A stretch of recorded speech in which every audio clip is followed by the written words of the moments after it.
আমরা মূলত বর্তমান যে প্রেক্ষাপট, রাজনীতির যে প্রেক্ষাপট, এটা সার্বিকভাবে আলোচনা করেছি।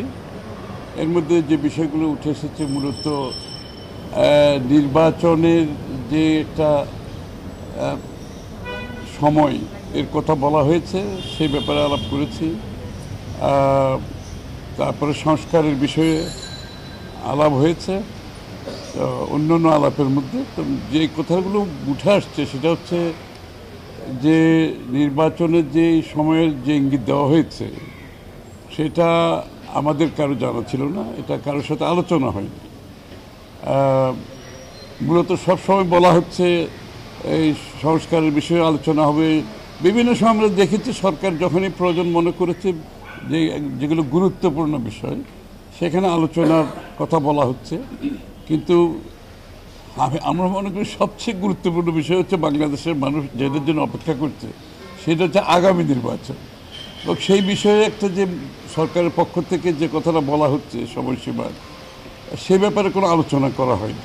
সুতরাং আমরা অবগত নই কী কারণে এত দীর্ঘ সময় নিয়ে নির্বাচনের সব টাইম ফ্রেম দেওয়া হয়েছে। এটা আমরা ঠিক বুঝতে পারছি না, কারণ এটার আমরা কোনো কারণ খুঁজে পাচ্ছি না। এবং এইটার কারণ হিসেবে অনেকে অনেক কথা বলছে, সেটা জনমনে একটা বিভ্রান্তির সৃষ্টি হচ্ছে। এটার পিছনে কী কারণ থাকতে পারে এবং কারণ হিসাবে বিভিন্ন জন বিভিন্ন ধরনের মন্তব্য করছে, সেটা আমরা এই পর্যায়ে বলতে চাই না। আমরা মনে করি আমরা যে যৌক্তিক সময়ের কথা বলেছিলাম সেই যৌক্তিক সময়ের মধ্যে আমরা দেখতে পাচ্ছি না বিষয়টাকে, সেটা এক নম্বর। আর দ্বিতীয় হচ্ছে সংস্কারের বিষয়, যেটা আমরা আলোচনা করেছি আমরা সবাই মিলে, সেটা হচ্ছে সংস্কার হচ্ছে মূলত